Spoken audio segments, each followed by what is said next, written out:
আসসালামু আলাইকুম, কেমন আছো সবাই? আহ, আজকে আমরা আলোচনা করব মূলত ঢাকা ইউনিভার্সিটিতে হয়ে যাওয়া চারুকলা ইউনিটের প্রশ্ন হচ্ছে, ভাইয়া মেডিকেলে আবার চারুকলা ইউনিট কেন? দেখো, টপিকটা কিন্তু সাধারণ জ্ঞান। এবং এই টপিক প্রথম কিন্তু এই জুলাই বিপ্লবের পর প্রথম সাধারণ জ্ঞান নিয়ে কোনো অ্যাডমিশন টেস্ট হলো। এবং তুমি এটা দেখলে কিন্তু একটু অনেকটাই ধারণা পাবা যে আসলে সামনে মেডিকেল ভর্তি পরীক্ষায় কি রিলেটেড সাধারণ জ্ঞান কিন্তু আসতে যাচ্ছে। তো চলো কথা না বাড়িয়ে আমরা স্টার্ট করি। আমার বিশ্বাস আজকের এই সাধারণ জ্ঞান সলিউশনটা করলেই তোমার একটা ভালো আইডিয়া হবে। কপাল ভালো থাকলে তো এখান থেকে কমন পড়ে যেতে পারে। আচ্ছা, প্রথমে আছে হোমোসেপিয়েন্স অর্থ কি? আমরা সকলেই জানি হোমোসেপিয়েন্স অর্থ মানুষ। মানুষের বৈজ্ঞানিক নাম হোমোসেপিয়েন্স। আসলে হোমো মানে মানুষ, স্যাপিয়েন্স অর্থ হচ্ছে ওয়াইজ বা জ্ঞানী বা বুদ্ধিমান মানুষ। খেয়াল করো, একটা ইংলিশে স্পেলিং আসছে ভাইয়া, সেই স্পেলিংটাও কোন শব্দ দিয়ে জানো? গ্রাফিটি। যেটা কিন্তু আমাদের এই জুলাই বিপ্লবের একটা খুবই গুরুত্বপূর্ণ ব্যাপার ছিল, তাই না? এই 5 আগস্টের পরে বা যে গ্রাফিটি আঁকা হয়েছে, গ্রাফিটি মানে কি নিশ্চয়ই জানো। এটা নিয়ে কিন্তু আরেকটা প্রশ্ন আসছে, এই যে দেখো 5 নাম্বার, গ্রাফিতি কি? তাহলে এটা কত বেশি ইম্পর্টেন্ট। তাহলে দেয়াল লিপি ও দেয়াল চিত্রকে বলে গ্রাফিতি, এবং তার বানানে কিন্তু GRAFFITI। তা দেখো, গ্রাফিটি দিয়ে 2টা প্রশ্ন আসছে। তার মানে আশা করি তোমরা বুঝতে পেরেছো যে এই সাম্প্রতিক থেকেই আমার কেন জানি মনে হচ্ছে যে বাংলাদেশের যে 5টা প্রশ্ন থাকবে তার 3টাই হয়তো বা সাম্প্রতিকের এই রিলেটেড প্রশ্ন কিন্তু থাকবে। আচ্ছা, আসছি। ডেঙ্গু শব্দটির উৎস স্প্যানিশ, এটা কিন্তু আমাদের বায়োলজি থেকেই আমরা পারি।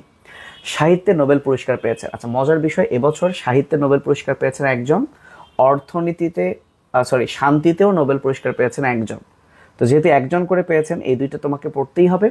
পাশাপাশি তুমি যেহেতু মেডিকেল পরীক্ষা দিচ্ছ, চিকিৎসা শাস্ত্রে নোবেল পুরস্কার কে পেয়েছেন পড়তে হবে। তো সাহিত্যে পেয়েছেন যিনি, তার নাম হচ্ছে দক্ষিণ কোরিয়ার হান কাং। সো এরকমই একটা নাম আছে আবার শান্তিতে। আমরা যদি একটু দেখে আসি, সরি কোথায় আছে এটা, আচ্ছা এইখানে একটু খেয়াল করো। এটা সাহিত্যে নোবেল পেয়েছে হান কাং বা হ্যান কাং, মানে সাউথ কোরিয়ান। আর শান্তিতে দেখো, এখানে হ্যান আছে না, এখানে নিহান। তাহলে শান্তিতে শান্তিতে শান্তিতে নামেও ন আছে, ন দিয়ে শুরু, নিহান। আর সাহিত্যে হ্যান, নিহ্যান। আর ওটা শুধু হ্যান। বুঝতে পেরেছো? আর আহ, মাথায় রাখো, শান্তিতে নোবেল পুরস্কার কিন্তু এই নিহান কোনো মানুষের নাম না, এটা একটা সংস্থা। এটা একটা সংস্থা, জাপানিজ সংস্থা। ঠিক আছে। আচ্ছা, সাথে স্বাস্থ্যের চিকিৎসা ক্ষেত্রে তো তোমরা জানোই, ওই যে Gary Ruvkun, Victor Ambros, micro RNA মাস্ট, এটা আমরা আলোচনা করেছি, আরেকবার আমি দেখাই দিলাম আর কি। তো চলো আমরা চলে যাই আমাদের সেই জায়গায়। আচ্ছা, এবার আসি, গ্রাফিতিতে হলো দেশে প্রথম এআই সংবাদ পাঠিকার নাম। এটা তো মারাত্মক ইম্পর্টেন্ট। আমরা টেকনোলজি নিয়ে কিন্তু একটা ভিডিও আপলোড করব, অলরেডি রেডি হয়ে গেছে, আজকে রাতে নাহলে তোমরা কালকে পেয়ে যাবা। সো চ্যানেল 24, চ্যানেল 24-এর অপরাজিতা হচ্ছে বাংলাদেশের প্রথম এআই সংবাদ পাঠিকা।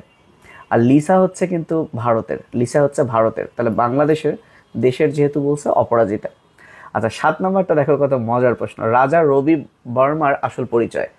তোর নামের মধ্যে রাজা আছে, বলেছে ইনি রাজা, সম্রাট, জমিদার। কখনোই উনি রাজা হবেন না, কারণ রাজা এখানে লেখাই আছে, এরকম প্রশ্ন দিবে না। এই যে আলাদা একটা দিয়ে দিল চিত্রশিল্পী, তাহলে এটাই সঠিক। এই কারণে এই প্রশ্নটা আসলে এভাবে আসছে। বোঝা গেছে? আচ্ছা, তো এবার আমরা একটু চলে আসি নিচের দিকে।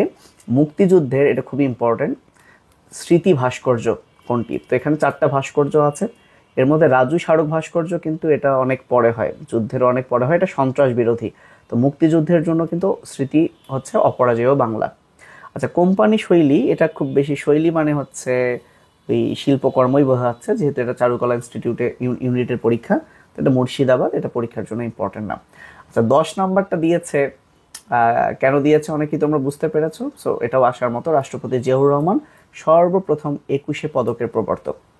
আচ্ছা, এই বাংলার এসব এগুলো আসবে না, এটা তো আমরা জানি। এটা এখানে একটু মাথায় রেখো, জাতীয় পতাকার মাপের অনুপাত 10:6 না দিয়ে 5:3 দিতে পারে। কাটাকাটি করলে তো 5:3 হয়, তখন কিন্তু সেটাই হবে। এই কারক বিভক্তি সব লাগবে না। উত্তরা গণভবন তোমাদের জন্য ইম্পর্টেন্ট, নাটোর। টেরাকোটা মানে জানো, পোড়ামাটির ফলক, পোড়ামাটির ফলক, পোড়ামাটির ফলক, টেরাকোটা পোড়ামাটির ফলক। আচ্ছা,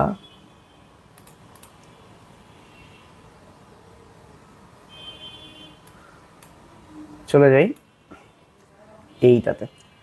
আচ্ছা, প্রথম বৃক্ষরোপণ চিত্রটির, তোমাদের প্রশ্নটা মনে হয় তোমরা দেখতে পাচ্ছ না, আমি মুখে বলছি। প্রথম বৃক্ষরোপণ চিত্রটির শিল্পীকে? শিল্পী এস এম সুলতান। এটা মনে রাখো, এটা কিন্তু মেডিকেল ভর্তি পরীক্ষার জন্য মারাত্মক ইম্পর্টেন্ট। নামটা কি দেখতে পাচ্ছ না তোমরা? প্রথম বৃক্ষরোপণ, শিল্পী এস এম সুলতান, প্রথম বৃক্ষরোপণ। আচ্ছা, the phrase in high spirit means, in high spirit নামের মধ্যেই তো আছে, ইন হাই স্পিরিট মানে খুব স্পিরিটে আছে, চেয়ারফুল আছে। আচ্ছা, ভেরি ভেরি ইম্পর্টেন্ট, এই কেটে দিছে যার প্রশ্ন সে মনে হয় পারে নাই। জেন জি, আসলে জেডটাকে উচ্চারণ করা হয় জি, তো এর জন্ম সময়কাল কত? আচ্ছা, তাহলে এইখান থেকে যেহেতু প্রশ্ন আসছে মেডিকেলে, কিন্তু এখান থেকে আসতে পারে। আমার মোটামুটি কয়েকটা জেনারেশন কিন্তু জানা দরকার। আমরা যদি একটু জেনারেশনের ওখানে যাই, কোথায় আমি, এই যে একটা জিনিস মাথায় রাখো, এই 15 বছর পর পর খেয়াল করো, এখন যে জেনারেশনটা জেন জি, জেনারেশন জি, এই যে এইখানে, এটা 1995 থেকে 2010, এই যে 15 বছর। তাহলে ঠিক তার আগের 15 বছর জানা উচিত, যেখানে আসলে আমি আছি, মিলেনিয়ালস। মিলেনিয়ালস, ওকে, মিলেনিয়ালস আগের 15 বছর। আর এই 10-এর পর যেটা, মানে এখন যেটা চলছে, সেটা জেনারেশন বিটা। কারণ অলরেডি 2025 সালের 1 জানুয়ারি থেকে কিন্তু শুরু হয়েছে 2000 জেনারেশন বিটা। তার মানে মাইন্ড ইট, এই জেনারেশন বিটা কিন্তু 25 সালের 1 জানুয়ারি থেকে শুরু হয়েছে 2025। তাহলে এই যে 15 বছর পর পর বললাম না, তাহলে 2010 থেকে 2025 কত হয়? 15 বছর। তাহলে জেনারেশন আলফা কত বছর ছিল? 10 থেকে 25 পর্যন্ত। আর 25-এর 1 জানুয়ারি থেকে কিন্তু বিটা শুরু হয়েছে। তাহলে এই 4টা মনে রাখো, যে মিলেনিয়ালস, জেনারেশন জি বা জেন জি, আলফা, বিটা। একটা যদি মনে রাখতে পারো, মিলেনিয়ালস হচ্ছে 80, অথবা যদি তুমি তার আগ থেকে মনে রাখতে পারো জেনারেশন এক্স হচ্ছে 65 থেকে, দেন 15 15 15 15। তাহলে X millennials, Z, alpha, beta, X millennials, Z, alpha, beta. তো যেহেতু পরীক্ষা আসছিল, এটা কিন্তু তোমাদের অবশ্যই জেনে রাখা উচিত। আচ্ছা, চলে যাই আমরা আবার কিছু প্রশ্নে। দেখো, the plural form of ship, আসলে শিপের কোনো প্লুরাল ফর্ম আলাদা করে নেই, শিপের প্লুরাল ফর্ম শিপ, সেটাই একটু পেঁচাই দিছে, তাই না? সো অনেকেই শিপস হয় এটাই দিত, আর যারা জানে যে এটা প্লুরাল ফর্ম ওটাই, তারা তো পারবে। বাংলাদেশের রাষ্ট্রীয় মনোগ্রাম তোমরা অনেকেই দেখছো, ভুলে গেছো কিনা জানি না। এই যে দেখো, কোথায় কোথায় কোথায়, হায় হায়, মনোগ্রামকে আমি হারিয়ে ফেলছি। দাঁড়াও, আমি একটা সার্চ দিই, একবার দেখো রাষ্ট্রীয় মনোগ্রাম, একবার দেখো। ওয়েট, এই যে দেখো তো এখানে কয়টা তারকা চিহ্ন? 1 2 3 4, এটাই আসছিল, এটা কিন্তু খুব আসে। তাহলে লালের মাঝে বাংলাদেশের মানচিত্র, রাইট, এবং তারকা হচ্ছে 4টা। তাহলে এটা ভুল করা যাবে না। তাহলে বাংলাদেশের রাষ্ট্রীয় মনোগ্রামে তারকা চিহ্নের সংখ্যা কয়টি? 4টি।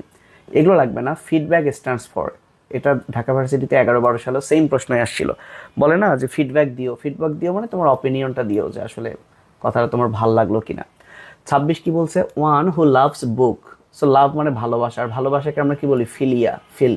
সো বিবলিওফিল বা বিবলিওফাইল।